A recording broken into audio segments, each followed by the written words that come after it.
ಆಗಿದ್ದೀರಿ. ಹೃದಯದ ಅಂಗಳದಲ್ಲಿ ಎಂದಿನಂತೆ ಪ್ರತಿನಿತ್ಯದಂತೆ ನಿಮ್ಮ ಜನ್ಮಾಂತರದ ಗುರುಗಳು, ಮಾರ್ಗದರ್ಶಕ ಗುರುಗಳು, ದೈವಿ ಗುರುಗಳು, ನಿಮ್ಮ ಏಂಜಲ್, ಸ್ಯಾಸ್ಟ್ರಲ್ ಮಾಸ್ಟರ್ಸ್ ಎಲ್ಲರನ್ನ, ನಿಮ್ಮ ಕುಲದೇವರು, ಇಷ್ಟ ದೇವರು ಎಲ್ಲರನ್ನ ಧ್ಯಾನಕ್ಕೆ ಕರೆದಿದ್ದೀರಿ. ಎಂದಿನಂತೆ ಎಲ್ಲರೂ ಆನಂದವಾಗಿ ಆಗಮಿಸುತ್ತಾ ನಿಮ್ಮ ಹೃದಯದಂಗಳದಲ್ಲಿ ಸಿಂಹಾಸನಗಳ ಮೇಲೆ ಕುಳಿತಿದ್ದಾರೆ.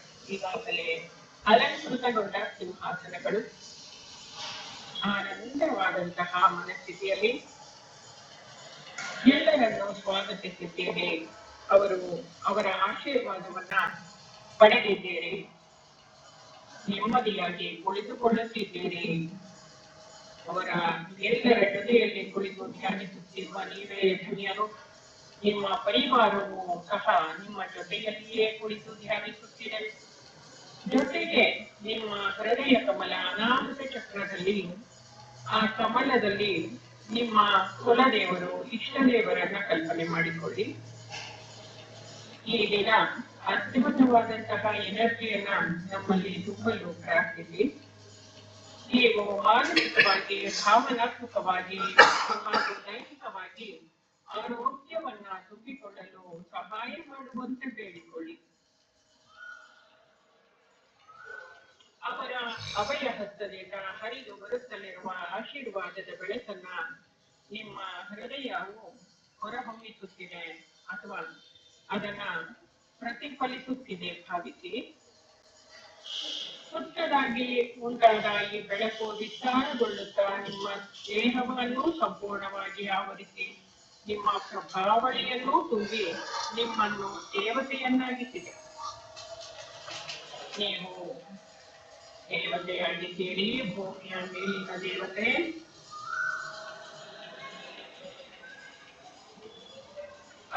ಏಂಜಲ್ ಆಗಿದ್ದೀರಿ ನೀವು, ದೈವಿಕರು ನೀವು ಗಮನಿಸುತ್ತಿದ್ದೀರಿ. ಗಮನಿಸುತ್ತಾ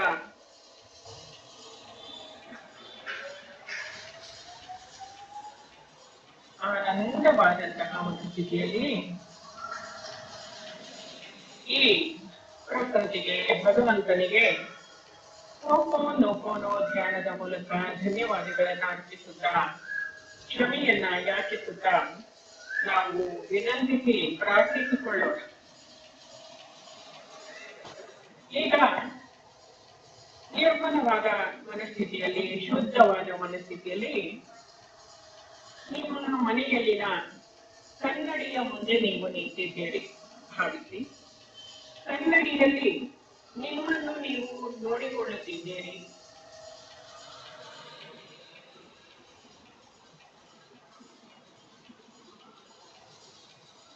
ನಿಮ್ಮನ್ನು ನೀವು ಪ್ರೀತಿಸಲು ಕಲಿತಿದ್ದೀರಿ.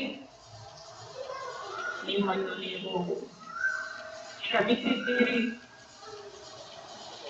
ನಿಮ್ಮನ್ನು ನೀವು ಅಂಗೀಕರಿಸಿದ್ದೀರಿ. ನಿಮ್ಮೊಂದಿಗೆ ನೀವು ಮಾತನಾಡಲು ಶುರು ಮಾಡಿದ್ದೀರಿ. ಪುಟ್ಟ ಮಕ್ಕಳಿಗೆ ಯಾವುದು ಏನೂ ಬೇಡ ಆಟವಾಡಲು. ಅವರೊಂದಿಗೆ ಅವರೇ ಇದ್ದು ಕೈಗೆ ಸಿಕ್ಕ ಒಂದು ತಟ್ಟೆ, ಲೋಟ, ಅದರ ಮೂಲಕವೇ ಆಟವಾಡುತ್ತೆ. ತನ್ನೊಂದಿಗೆ ತಾನಿರುವುದನ್ನ ಕಲಿತಿರುತ್ತೆ. ಈ ಸ್ಥಿತಿಗೆ ನೀವು ಬರುತ್ತಿದ್ದೀರಿ. ಬರಲು ಸಹಾಯಕವಾಗಿ ಕೆಲವು ಮಾರ್ಗದರ್ಶನದ ಧ್ಯಾನವನ್ನ ಮಾಡುತ್ತಿದ್ದೇವೆ. ಹೃದಯ ಪೂರ್ವಕವಾಗಿ ಕನ್ನಡಿಯಲ್ಲಿ ನಿಮ್ಮನ್ನು ನೀವು ನೋಡಿಕೊಳ್ಳುತ್ತಾ ಹೇಳಿ, ಐ ಆಮ್ ಸಾರಿ, ನನ್ನಿಂದ ತಪ್ಪಾಗಿದೆ. ನಿನ್ನ ಜೊತೆ ನಾನು ಇಷ್ಟು ವರ್ಷಗಳಿಂದ ಕಠಿಣವಾಗಿ ವರ್ತಿಸಿದ್ದಕ್ಕೆ ಪ್ಲೀಸ್ ನನ್ನನ್ನು ಕ್ಷಮಿಸು ಅಂತ ಕನ್ನಡಿಯಲ್ಲಿ ನಾನು ನಿಮಗೆ ನೀವು ಕ್ಷಮೆಯನ್ನ ಕೇಳುತ್ತಿದ್ದೀರಿ. ನಿಮ್ಮನ್ನ ನೀವು ಪ್ರೀತಿಸೋದಕ್ಕೆ ಶುರು ಮಾಡಿದ್ದೀರಾ. ಸೊ ಅದಕ್ಕೆ ಮುಂಚೆ ನಿಮ್ಮನ್ನ ನೀವು ಕ್ಷಮೆ ಕೇಳ್ತಾ ಇದ್ದಿದ್ರೆ ಬೇರೆಯವರು ಮಾಡಿದ ತಪ್ಪಿಗೆ ನಿಮ್ಮನ್ನೇ ನೀವು ದೂಷಿಸಿಕೊಂಡಿರ್ತೀರಾ, ಶಿಕ್ಷಿಸಿಕೊಂಡಿರ್ತೀರಾ. ಪ್ಲೀಸ್ ನನ್ನನ್ನು ಕ್ಷಮಿಸು. ಪ್ರತಿ ಸಲ ನಿನ್ನನ್ನು ಬೇರೆಯವರಿಗೆ ಹೋಲಿಸಿ ಮಾತನಾಡಿಸಿದ್ದಕ್ಕೆ, ನಿನ್ನನ್ನು ಹೀಯಾಳಿಸಿದ್ದಕ್ಕೆ ದಯಮಾಡಿ ನನ್ನನ್ನು ಕ್ಷಮಿಸು.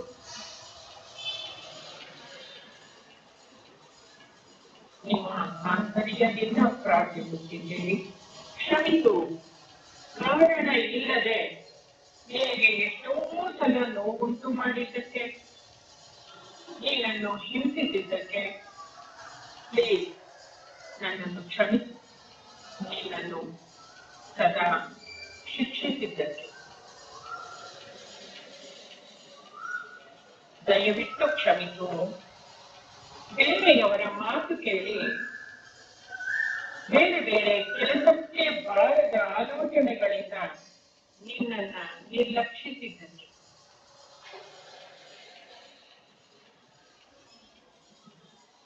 ಓ ನನ್ನ ಮುದ್ದು ಮನಸ್ಸೆ, ಓ ನನ್ನ ಮುದ್ದು ಆತ್ಮವೇ, ನಿನಗೆ ನಾನು ಧನ್ಯವಾದಗಳನ್ನು ತಿಳಿಸುತ್ತೇನೆ. ಏನೇ ಆದರೂ ಹೇಗೆ ಇದ್ರು ನನ್ನೊಂದಿಗೆ ಇಷ್ಟು ದಿನಗಳ ಕಾಲ ಇರುವುದಕ್ಕಾಗಿ, ಇಷ್ಟು ವರ್ಷಗಳಿಂದ ನನ್ನೊಂದಿಗೆ ಇರುವುದಕ್ಕಾಗಿ, ನನ್ನ ಜೀವನದ ಪ್ರತಿ ಆಗು ಹೋಗುಗಳಲ್ಲಿಯೂ ಸುಖ ದುಃಖಗಳಲ್ಲಿಯೂ ನನ್ನ ಜೊತೆ ನೀನು ಇರುವುದಕ್ಕಾಗಿ,